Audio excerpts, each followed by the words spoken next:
Queridos, uma boa noite a todos. Boa noite a todos. Boa noite. É o calor, né? Então, chegando duas irmãs lá na recepção me lembraram de que a última vez que eu falei aqui eu estava praticamente sem voz, muito rouco. E por isso, então, eu fiz uma palestra muito curta. Hoje eu vou às forras. Hoje já combinei com a Maria, que por sinal renovou o meu passe, o meu contrato para 2014. Então hoje nós vamos falar 3h30, né? Já estão assim tranquilos, sonolentos, com calor, dorme agora, né? Ouvindo a palestra. Ontem eu fiz uma palestra no Bezerra de Menezes e Caxias. O auditório não tem essa acústica privilegiada que vocês têm aqui, de modo que eu tive de falar muito forte, com muita intensidade. E à medida que eu ia falando e a voz ia respondendo, eu agradeci a Deus a oportunidade de retornar, né? A falar com potência, com força. Fazemos esse trabalho há mais de 30 anos e isso acabou se tornando a nossa referência. A rouquidão, quando ela acontece por 2, 3, 5 dias, nós vamos deixando, mas ela ficou quase um mês. E com isso eu comecei a me preocupar. Em dado momento, será que eu não vou mais poder falar, né? E aí, ao recobrar a possibilidade, eu agradeço a Deus. Ontem, então, quando eu tive de usar muita força, muito volume de voz, eu agradecia mais ainda a oportunidade de falar. Porque falar é uma experiência muito agradável, queridos. Transmitir a vocês aquilo que eu li, aquilo que eu meditei, as histórias que eu acumulei, tudo isso é motivo de muita alegria, de muita satisfação. Então pedimos que os protetores dessa casa me ajudem, que os meus mentores, aqueles que se responsabilizaram em me ajudar, me inspirar, que eles possam também encher a palavra de emoção, para que eu possa tocá-los não somente no cérebro, mas também no coração. João, o discípulo amado, aquele que teria o privilégio de, na última ceia, naquela quinta-feira que antecedia a sexta-feira da paixão, esse moço, esse adolescente dos seus 16, 17, no máximo 18 anos, teve o privilégio de, tão próximo de Jesus, poder colocar a sua cabeça no peito do Mestre, naquele que foi o último jantar, a última ceia de Jesus com os seus discípulos. João também é chamado de Boanerges, como se fosse o filho do trovão. Em verdade, o seu pai era Zebedeu, seu irmão Tiago, mas será João que nos brindará com vários livros, algumas epístolas, o Evangelho segundo João e o Apocalipse. Há uma controvérsia, uma discussão teológica, histórica, sobre a autoria desses livros. Alguns dizem que quem escreveu o livro do Evangelho não foi o mesmo que escreveu o Apocalipse. Há certa unanimidade hoje de que, embora a Bíblia, a organização, a sequência dos livros santos seja primeiro o Evangelho e por último o Apocalipse, admite-se fortemente, queridos, que o Evangelho tenha sido escrito depois do Apocalipse. As razões para isso são complicadas e nós perderíamos o foco da nossa palestra. Mas João, lá no Apocalipse, no capítulo 21, vai ele nos dizer que em dado momento a sua visão se dilatou. Estou sentindo um pouquinho de falta de som aqui. Não dá? Mas eu estou forçando. Dá o volume aí, por favor. Melhorou, filho. Obrigado, Milton. Lá no Apocalipse, no capítulo 21, ele vai dizer que a sua visão se dilatou. Ele entrou num estado alterado de consciência, diríamos hoje. E a partir daí, ele começa a contemplar uma nova cidade, uma nova terra, um novo mundo que vem do espaço em direção à terra. E ele chama essa nova terra de a Nova Jerusalém. Ele capta, ele vê o céu se abrir e essa cidade divina se aproximar da terra. Nós diríamos que seria a mutação, a transformação desse planeta num mundo feliz, num mundo melhor.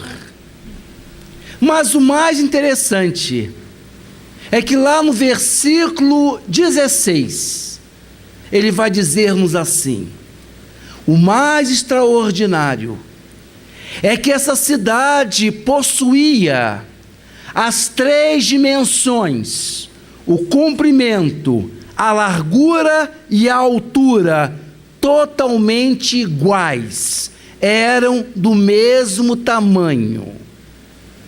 As 3 dimensões dessa cidade, da Nova Jerusalém, ela tinha tanto o comprimento, a largura e a altura totalmente desenvolvidas, totalmente iguais. As 3 dimensões eram iguais.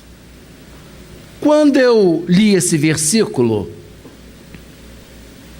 imaginei que João estivesse querendo, queridos, nos trazer uma mensagem através desse simbolismo.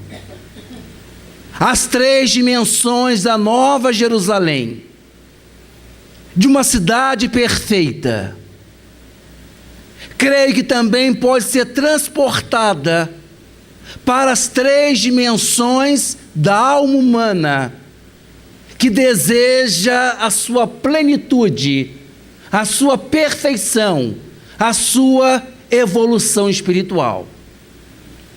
É lá no Evangelho segundo o Espiritismo, no capítulo intitulado Sede Perfeitos, e mais exatamente na página O Homem de Bem, que nós vamos encontrar as características desse ser que se propõe a desenvolver as 3 dimensões, o comprimento, a largura e a altura. Quais seriam essas dimensões da alma humana? Assim como a Jerusalém é perfeita, qual seria a dimensão humana do comprimento? Como é que nós poderíamos desenvolver essa dimensão? O que seria a dimensão do comprimento? Nós vamos entender que a dimensão do comprimento que nós temos de avançar, evoluir, desenvolver, planificar, é a dimensão do nosso desenvolvimento pessoal, do nosso crescimento, tanto material quanto espiritual. O comprimento a que se refere João, nós podemos entender que seja a criatura buscando a sua plenitude no que se refere ao conhecimento, no que se refere aos ganhos e os bens espirituais. Então o cumprimento vai falar-nos dessa potencialização das nossas possibilidades. Tudo que se envolver o nosso desenvolvimento, o nosso crescimento, vai se referir ao cumprimento da alma. E essa dimensão tem de ser ampliada, queridos. Ela tem de ser esgarçada, ela tem de ser potencializada para, através desse pilar, além dos outros dois, nós alçarmos em direção à vida superior. A primeira preocupação, a primeira atenção que nós temos de ter para o desenvolvimento dessa dimensão do cumprimento das nossas possibilidades, a primeira atenção que nós temos de ter é nos aceitar como nós somos. Noutras palavras, não desejar, não querer viver a vida de outra pessoa.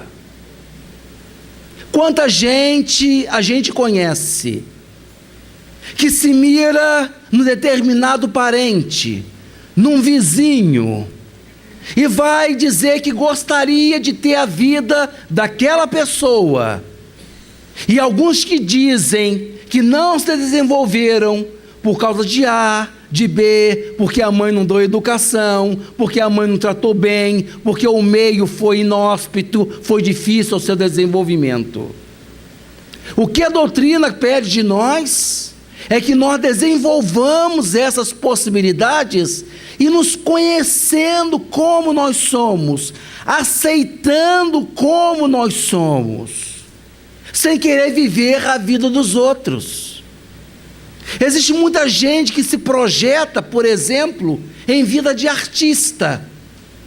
Todo mundo gostaria de ser famoso. E como nem todo mundo é famoso, a pessoa cria um artifício. Ela vai frequentar ambientes que os famosos frequentam, como se isso valesse alguma coisa. A conversa mais ridícula é dessa pessoa na semana seguinte dizer assim: olha, sábado eu fui uma festa e adivinha quem estava lá? E daí? O tal famoso nem se deu conta da existência dela, mas ela achou que por estar no mesmo ambiente da pessoa famosa, ela ganha um valor diferenciado.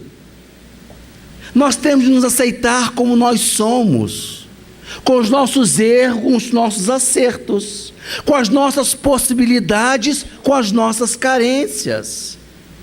Eu, quando entrei na faculdade de farmácia, eu tinha uma colega, Silvana, que ela tinha uma rapidez para resolver os cálculos de química, que era uma coisa impressionante. Tinha um tal de um negócio chamado cálculo estequiométrico. Nem queiram saber o que é isto, porque eu que sou farmacêutico ainda não sei. O acontecia que o professor dava matéria, eu estava presente, prestando atenção, ele dava então um problema e eu ia tentar resolver. Eu tentava de todo jeito, queridos, não ficava preguiçoso esperando, tentava fazer o problema, errava. Todas as tentativas, tudo errado. Chegava a Silvana, atrasada, sentava do meu lado e via de longe no meu caderno o problema exposto. Pegava o caderno da minha mão e ia lá, tudo certo. Eu ficava olhando para ela assim, ó, com um sentimento muito evangélico. Aí eu dizia para ele: esse eu já aprendi, esse agora eu saio sozinho, ando sozinho. Aí o professor mexia no negócio lá no problema, estava eu de novo com aquela cara de burro, olhando o problema, e o problema olhando para mim, tentando, a Silvana pegava o problema e ia olhando para ela.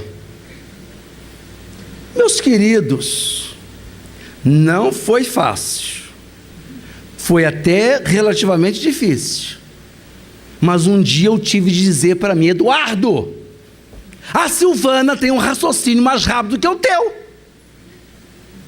O que você demora 1, 2, 3 horas para resolver, ela faz em 10 minutos.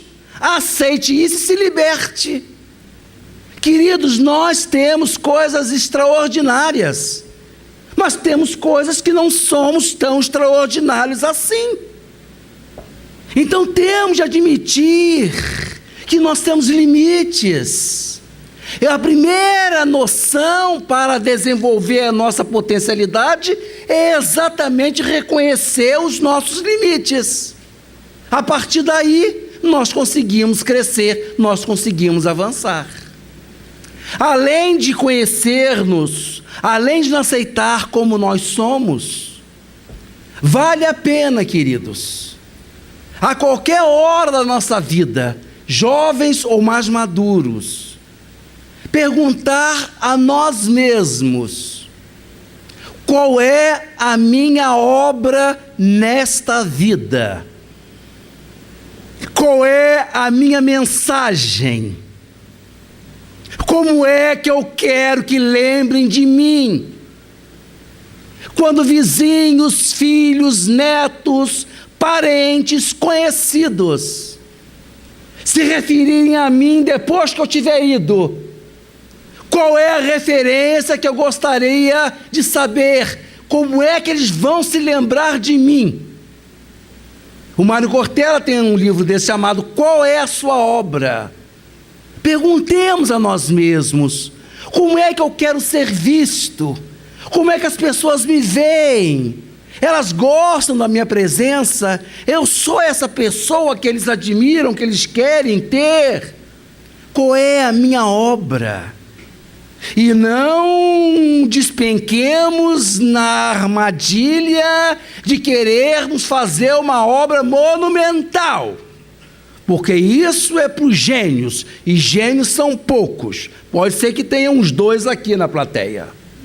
Acho difícil também. Desculpa. Queridos, a obra pode ser a mais simples, porque somos pessoas comuns. Mas o que nós fizermos, poderemos colocar toda a nossa intensidade, todas as nossas possibilidades naquilo que estivermos fazendo. Que vamos varrer uma rua, para ficarmos numa atividade bem simples. Não importa que a função da pessoa seja varrer a rua da cidade. Ela poderá varrer essa rua como Michelangelo pintava, como Handel e Beethoven compunham música, ou como Shakespeare escrevia poesia. Ela só está varrendo a rua, mas ela está colocando toda a sua emoção, toda a sua verdade, toda a sua honestidade naquela tarefa simples que ela está realizando. A minha mãe, como vocês sabem, a minha mãe biológica faleceu muito cedo. Faleceu jovem e eu era muito garoto, tinha 8 anos. Quem me criou foi a minha tia-mãe. Aliás, um dia desse eu fui a um centro lá em Niterói levar uma doação. E aí o rapaz abriu o portão, era um horário incomum, era de dia, o centro não funcionava, fui levar a doação. Ele abriu o portão, ele sentiu dificuldade, demorou um pouquinho para me reconhecer, mas quando ele reconheceu, assim: você é aquele orador que fala a beça da mãe. Eu fiquei incomodado, nossa, estou falando muito da minha mãe. Mas eu vou falar um pouquinho mais hoje também, de novo. A minha tia-mãe, meus queridos, era passadeira de roupa. Se aposentou depois de mais de 3 décadas passando roupa. Mas quando ela colocava uma camisa na tábua, na prancha como nós chamamos, Ela sabia a posição de colocar, para que quando tirasse um lado não amarrotasse o outro, gerando retrabalho. Sabia se aquele tecido precisava de um jato de vapor ou não. Se precisava passar pelo lado avesso ou pelo lado direito. Sabia tudo. Quando aquela camisa, quando aquele vestido saía da tábua, ia para o cabide, era uma obra de realização. Então, seja o que for que a gente vá fazer, a gente pode colocar todo o nosso sentimento. E cuidado, queridos, porque entre a obra pequena que a gente não quer fazer e a obra grande que a gente não pode fazer, não temos competência para fazer, a gente fica no limbo, ou seja, a gente não faz nada, fica na preguiça. Então, para que a indolência, para que a preguiça não nos tome, nós temos de fazer aquilo que podemos. Eu sei fazer isso, e vou fazer isso da melhor maneira que eu puder. Moisés, lá em algum trecho dos 5 livros do Pentateuco, vai nos dizer: Senhor, eu não sou grande coisa, mas sou tudo o que tenho. Então sejamos nós, naquilo que realizamos, naquilo que fazemos, para sabermos e respondermos a nós mesmos: qual é a minha mensagem? Não é fácil. Numa época de consumismo, numa época em que o ter se sobrepõe ao ser, é muito fácil, na base do desenvolvimento pessoal, nós exagerarmos e cairmos no egoísmo. Não é fácil no mundo consumista a pessoa conseguir se direcionar para os seus objetivos com sabedoria, com conhecimento, com medida. Para isso, vale a pena lembrar a diferença entre aquilo que é urgente e daquilo que é importante. Nem tudo que é urgente é importante. Às vezes eu tenho urgência de aproveitar uma promoção de um mercado ou de uma loja que entrou em promoção. Mas aquilo não estava no meu planejamento, não é importante para mim. Eu não estou precisando nem de nada. Pode ser urgente porque eu quero aproveitar a oportunidade, mas eu tenho de distinguir que aquilo não é importante. Se eu não comprar, não vai alterar nada na minha vida. Às vezes eu quero ver um filme que está saindo de cartaz. Eu tenho de aproveitar porque ele está saindo de cartaz. Mas não faz parte dos planos da minha vida. Porque se eu deixar de ver aquele filme, aquilo não vai me alterar significativamente. Então temos de distinguir entre o que é importante daquilo que é urgente. Nem sempre o que é urgente é tão importante assim. A segunda distinção que a gente tem de fazer é entre novo e novidade. Há uma distinção significativa entre o que é novo e o que é novidade. Novo, queridos, tem muita coisa pouca no mundo, é muito pouca produção de novo, uma ideia nova, revolucionária, na área da tecnologia, do conhecimento, da arte.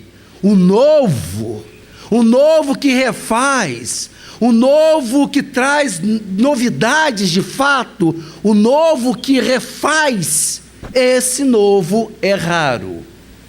Nós vivemos de novidades. Cada dia que a gente vai ao supermercado, tem um tipo de achocolatado que a gente não conhecia até então. Novidade. A gente quer porque quer aquela novidade que apareceu. Surge uma grife que a gente gosta, lança uma peça do vestuário diferente. É novidade. Não é novo. É novidade, como novidade vai se esfumar rapidamente. Então distingui entre novo e daquilo que é novidade. Eu, quando era criança, já tem um tempinho, eu ia para a aula de ginástica usando um calçado chamado conga. Conhecem? Ela até levantou o dedo. Além do conga, tinha uma outra coisa chamada quichute. Todos conhecem. Por sinal, um nome ridículo, né? Quichute. Quichute, será que seria pensar assim? Queridos, naquela época, a conga e o quichute, eles tinham importância porque estavam nos meus pés. Hoje, as coisas mudaram. Eu, para ter valor, tenho de ter usado determinada grife. Olha a roupa que ele está usando. Olha o padrão, a grife que ele está usando. Inverteu-se. Agora eu só tenho valor na medida da coisa que eu uso, do acessório. Quem é o importante nessa ordem das coisas? E ai da mãe se não der para a filha ou para o filho aquele acessório. O mundo acaba. Isso porque os jovens, de um modo geral, eu vou falar mesmo hoje até 3 horas, eu estou com vontade de falar. Sentiram que eu estou com vontade de falar? Vou usar tudo hoje. Brincadeira, queridos. Mas, entre os jovens e também entre alguns adultos, está acontecendo aquilo que Yves Delatey detectou, chamada transformação do desejo em direito.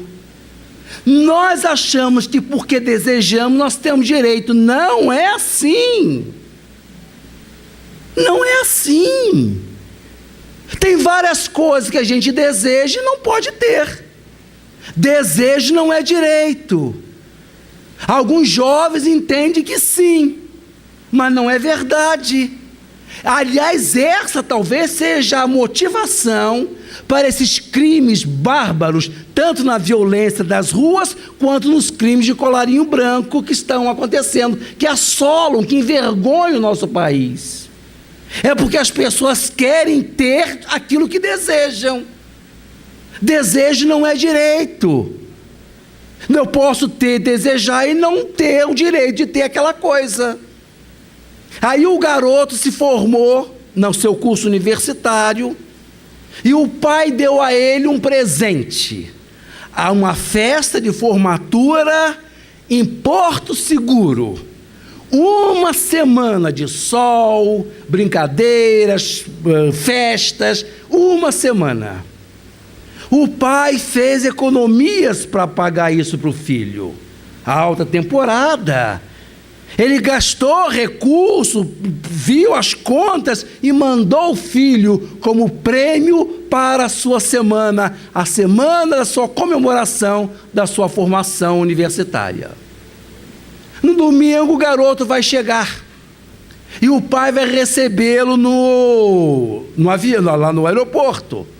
E o garoto sai da sala de desembarque, o pai atende, recebe, abraça e pergunta: e aí, meu querido?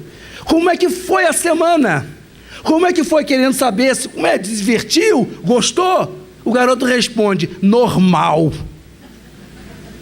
Não dá vontade de espancar? Normal é resposta. O que a gente entende quando alguém diz assim? Como é que foi tudo? Normal. Essa é a resposta. Além do urgente, do que é importante, e daquilo que é novo, daquilo que é novidade, nós temos de aprender também a distinção entre aquilo que é essencial daquilo que é fundamental. Parecem iguais, mas não são. Essencial é tudo que germina dentro de mim. É tudo que eu posso desenvolver comigo mesmo. Amor, amizade, fraternidade, carinho, sexualidade, espiritualidade, religiosidade. É a minha essência. O fundamental são as ferramentas, são o que eu tenho, o que eu utilizo para, às vezes, desenvolver o essencial. Às vezes eu preciso de dinheiro. Dinheiro é fundamental. Tolice essa história de dizer que dinheiro não é importante. É importante sim, não é essencial. Aquilo que é fundamental nos leva, nos ajuda a atingir o essencial. Mas o essencial é o que está dentro de nós. O fundamental são ferramentas que vão nos levar até um determinado local. Uma escada, queridos, por exemplo, pode ser fundamental para a gente chegar a algum lugar, mas ninguém sobe em cima de uma escada, vai ficar em cima dela. Então, nós, em função desse compromisso de crescimento, da dimensão do cumprimento, nós temos de desenvolver as nossas possibilidades. Existem pessoas que no mundo vivem lacrimejosas, vivem depressivas, dizendo que não tiveram oportunidade de desenvolver as suas potencialidades. Não se esqueçam da parábola dos talentos, em que aquele que não investiu nada, não o fez por medo. Cuidado com o medo, porque ele bloqueia, ele tolda, ele impede, ele constrange. De modo que a alma evolui e desenvolve essas suas potencialidades para brilhar como ser filho de Deus. Mas não para aí. João vai nos dizer que essa nova cidade tinha as 3 dimensões iguais. Ela tinha tanto o comprimento como a largura eram iguais. Então não importa, não é só o desenvolvimento pessoal, nós temos de desenvolver também a largura. E a largura na vida, queridos, que dimensão é essa que nós temos de desenvolver em nós? É a percepção, é o nosso movimento em direção ao outro, ao próximo. Não podemos viver nesse mundo como se fôssemos as únicas pessoas ou as únicas pessoas importantes nesse mundo. Não chegaremos a lugar nenhum se não tivermos a parceria do próximo, daquele que está do nosso lado, precisando ou nos ajudando. Então a largura da vida vai ser a dimensão da caridade, do amor verdadeiro, queridos, que ao que parece está rareando nos nossos dias. As pessoas se ligam às outras, às vezes por interesse, porque é conveniente. Colar com fulano vai ser bom, porque vai me render isso, isso e aquilo. Cadê o amor? Quando é que nós vamos gostar das pessoas simplesmente por aquilo que elas são, pelo bem que elas nos fazem, pela alegria de estar junto delas, pelo simples fato de gostarmos delas, independente de se essa amizade será um prejuízo ou não? Nós temos sido utilitários na arte de amar. Queremos nos utilizar de pessoas e para isso coisificamos essas pessoas. A dimensão da largura é exatamente esse movimento que nós fazemos em direção ao próximo, principalmente ao necessitado. Um moço se acerca de Jesus e pergunta ao mestre: Senhor, quem é o meu próximo? Lembram dessa história? Jesus não responde objetivamente. Jesus acha tão interessante aquele questionamento, que leva essa pergunta para uma estrada que ligava Jerusalém a Jericó, e narra-nos a parábola do bom samaritano. Quem é o meu próximo, Senhor? Um homem Não disse se era branco ou preto, se era nacional ou estrangeiro, se era espírita ou não, se era bom ou mal, se era simpático ou antipático. Um homem descia de Jerusalém para Jericó. Jerusalém ficava a 660 metros acima do nível do mar. Aquela estrada era uma estrada perigosa. Nós hoje ouvimos esses noticiários de mortandade, de latrocínios nas nossas cidades, pois naquela época, há 2000 anos, já era assim. Era uma estrada perigosa. E Jesus então fala que esse homem, saindo de Jerusalém para Jericó, foi assaltado por um grupo de malfeitores. E por aquele mesmo caminho, logo depois, passariam 3 pessoas: um sacerdote, um levita e um samaritano.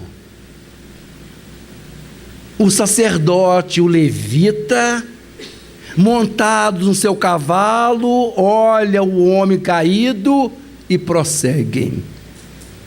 Não descem do cavalo, continuam caminhando. E eu não sei se vocês, embora seja uma parábola, eu não sei se vocês já fizeram esse exercício de perguntar: por que será que aqueles 2 homens não pararam? Será que o sacerdote não tinha um compromisso num culto religioso? E se ele parasse, ele se atrasaria? Será que o levita não estaria compromissado a participar de uma reunião em que exatamente estaria se resolvendo as melhorias da estrada de Jerusalém para Jericó? Mas pode ser também que esses 2 homens não pararam para atender, porque pensaram consigo: se eu parar, o que é que vai acontecer comigo? Se eu parar, como é que ficam as minhas providências, minhas responsabilidades? Se eu parar, como é que eu vou conseguir concluir minha formação profissional? Se eu parar, como é que eu vou conseguir reunir os recursos materiais, os bens que eu planejo? Se eu parar, o que vai ser da minha vida? Talvez tenha sido essa a razão porque os 2 anteriores não pararam. Mas o terceiro samaritano, ou seja, um sujeito de uma raça diferente, desce do cavalo e vai ajudar o homem. É porque ele fez uma pergunta diferente. Ele perguntou a si: se eu não ajudar este homem, o que vai acontecer com ele? É assim, queridos, que se divide a humanidade. Entre aquelas pessoas que perguntam: por que eu? E aqueles que dizem assim: por que não eu? Assim divide o mundo. Entre aqueles que se tomam de compaixão. E compaixão é aquele sentimento, é aquela ordem mental que nos desassossega quando vemos o sofrimento alheio, no sentido de diminuí-lo. Esse homem samaritano talvez tenha sido seus prejuízos, mas pensou consigo: se eu não parar, o que será daquele homem? E Jesus termina a parábola dizendo que este homem, o samaritano, era um grande homem. Por que grande homem? Porque ele saiu de si, ele esqueceu de si e foi ao encontro do homem caído à beira do caminho. Vai-nos Emmanuel dizer, como nos disse na página de hoje, que um dia a resposta ou a pergunta que os céus nos fará, um dia a pergunta que nos farão, não será a de que se nós, ao desencarnar, nós tínhamos ou não tínhamos um carro do ano. se nós tínhamos 2 casas, se morávamos na Zona Sul ou na Zona Norte, se a nossa conta bancária era alta ou baixa. O mundo espiritual não nos perguntará se saímos com dívidas, se juntamos bens, se deixamos a nossa família forrada, se concluímos com êxito cursos, diplomas, embora importante, já disse isso na primeira dimensão. A pergunta não será essa, queridos. O mundo espiritual nos perguntará a respeito do que nós deixamos como mensagem no mundo, no planeta. E eu posso ouvir, eu posso imaginar nós dizendo: Senhor, mas como não fiz nada? Eu fui para a escola, estudei muito, fui um bom profissional, reconhecido pelos meus e pela sociedade, fui uma referência na minha profissão, Senhor, juntei muitos recursos, deixei uma mensagem de profissionalismo bem alta, bem interessante, deixei os bens para os meus filhos, deixei-os protegidos. Como não fiz nada, Senhor? E eu ouço Jesus dizer: mas eu estava com fome e não me deste o que comer. Eu tive sede e não aplacaste a minha sede. Eu estava no hospital e não foste me visitar. Eu estava na prisão e não foste me ver. Pensemos, queridos, porque não chegaremos à dimensão mais alta somente desenvolvendo as nossas potencialidades. Michel Quoist, escritor católico, vai nos dizer: procurei a minha alma e não a pude encontrar. Procurei o Senhor meu Deus e Ele se afastou de mim. Procurei o meu próximo e aí encontrei os 3. Mas depois que a gente chega ao desenvolvimento da 2ª dimensão, depois que já esgarçamos em plenitude o cumprimento, que já avançamos bastante na dimensão da largura, não podemos parar aí, porque falta a dimensão da altura, e a dimensão da altura é exatamente aquela que nos torna reconhecidos como filhos de Deus. É a espiritualidade. É bem verdade que no cômputo das coisas, fazer é mais importante do que crer.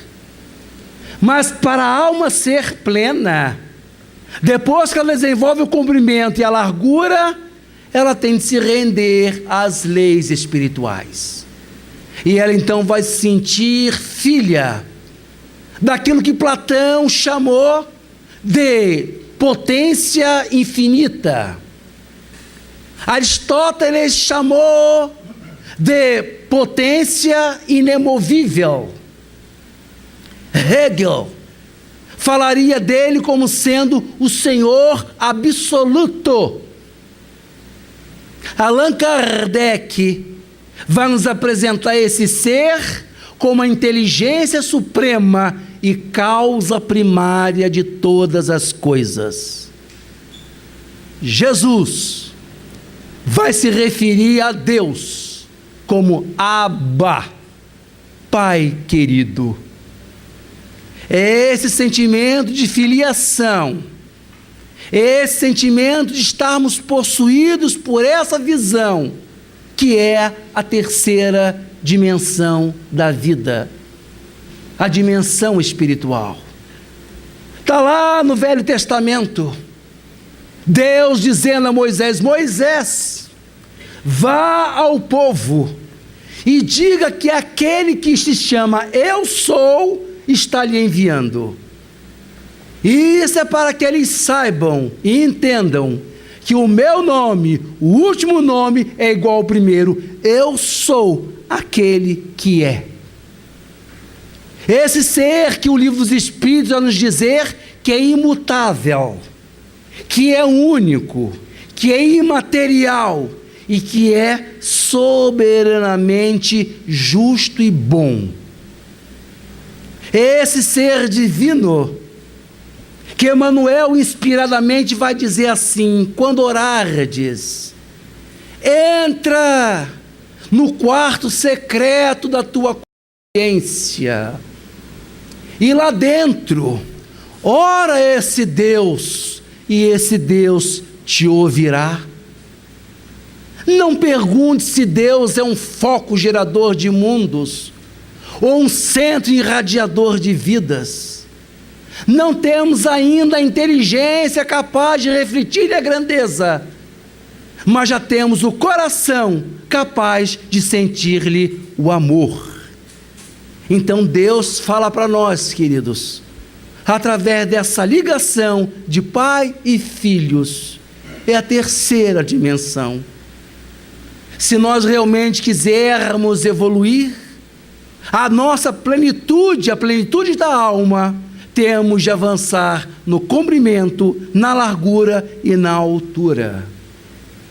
E o dia que isso acontecer, o dia que esse mundo tivesse transformado num mundo, além de provas e expiações, transformasse num mundo feliz, esse aqui terá se instalado aqui aquilo que Mateus, reproduzindo a palavra de Jesus, vai chamar de o rei dos céus. O reino dos céus estará aqui entre nós.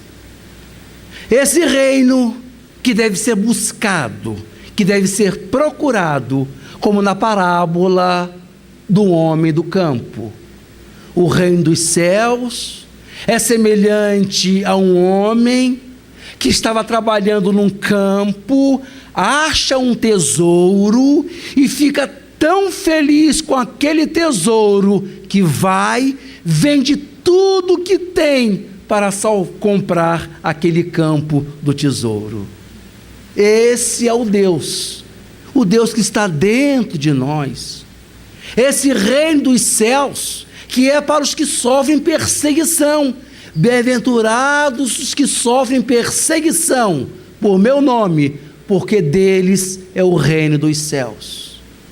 É o reino dos céus, das ovelhas que se perderam e voltaram. É o reino dos céus, do filho pródigo que volta ao lar. É o reino dos céus que nós almejamos, mas para lá vivermos, temos de dimensionar as três grandezas da alma: o comprimento, a largura e a altura, segundo o que nos fala os Espíritos no capítulo Sede Perfeitos do Evangelho segundo o Espiritismo. Eu vou poupar vocês hoje, não vou falar às 3 horas, porque eu estou cansado. E também porque a Maria, como eu disse, renovou o meu contrato por ano que vem. Então eu voltarei aqui. Não sei se consigo, mas gostaria de lembrar a vocês uma página muito bonita, dizendo assim: um belo dia de fim de primavera, tive um sonho como uma fotografia. Vi Jesus Cristo descer à terra. Veio pela encosta de um monte, tornado outra vez menino, a brincar e a rolar pela relva, a colher flores para as deitar fora, e a rir alto ao ouvir-se de longe. Tinha fugido do céu, era nós demais para fingir de segunda pessoa da Trindade. Num dia que Deus estava a dormir, e o Espírito Santo andava a voar, ele foi à caixa dos milagres e roubou 3. Com o primeiro, fez com que ninguém soubesse que ele tinha fugido. Com o segundo, criou um Cristo eternamente humano e menino. Com o terceiro, fez um Cristo eternamente na cruz. Depois fugiu para o sol e desceu no primeiro raio que apanhou. Hoje ele vive na minha aldeia comigo. É uma criança bonita, de riso natural, limpa o nariz no braço direito, chapinha nas poças d'água, atira pedra nos burros, colhe as flores, gosta delas, mas esquece-as. Rouba as frutas dos pomares, corre a gritar e a chorar dos cães. E porque sabe que elas não gostam, mas que toda a gente acha graça, corre atrás das raparigas que vão em rancho pelas estradas com as bilhas, as cabeças e levanta-lhes as saias. A mim ensinou-me tudo. Ensinou-me a olhar para as coisas. Mostra-me todas as coisas que há nas flores. Aponta-me como as pedras são engraçadas quando a gente as tem nas mãos e olha devagar para elas. Damos-nos tão bem um com o outro na companhia de tudo que nem nunca pensamos um no outro. Mas vivemos juntos a dois, com um acordo íntimo da mão direita e a esquerda. Ao anoitecer, brincamos com 5 pedrinhas no degrau da porta de casa, graves como convém a um deus e um poeta, e como se cada pedra fosse todo o universo, e fosse por isso mesmo um grande risco deixá-la cair no chão. Depois eu conto histórias das coisas só dos homens, e eles sorrir, porque tudo é incrível. Ri dos reis e dos que não são reis, e tem pena de ouvir falar das guerras. Depois ele adormece e eu deito, levo ao colo para dentro de casa. Ele dorme dentro de minha alma. Às vezes acorda de noite e brinca com os meus sonhos, põe uns em cima dos outros, vira uns de pernas para o ar e bate as palmas sozinho, sorrindo para o meu sono. Quando eu morrer, filhinho, seja eu a criança mais pequeno, toma-me tu no teu colo e leva-me para dentro da tua casa. Desce-me, ó ser cansado e humano, e conta-me histórias caso eu acorde, e dá-me sonhos teus para eu brincar, até que nasça qualquer dia que tu sabes qual é. Muita paz.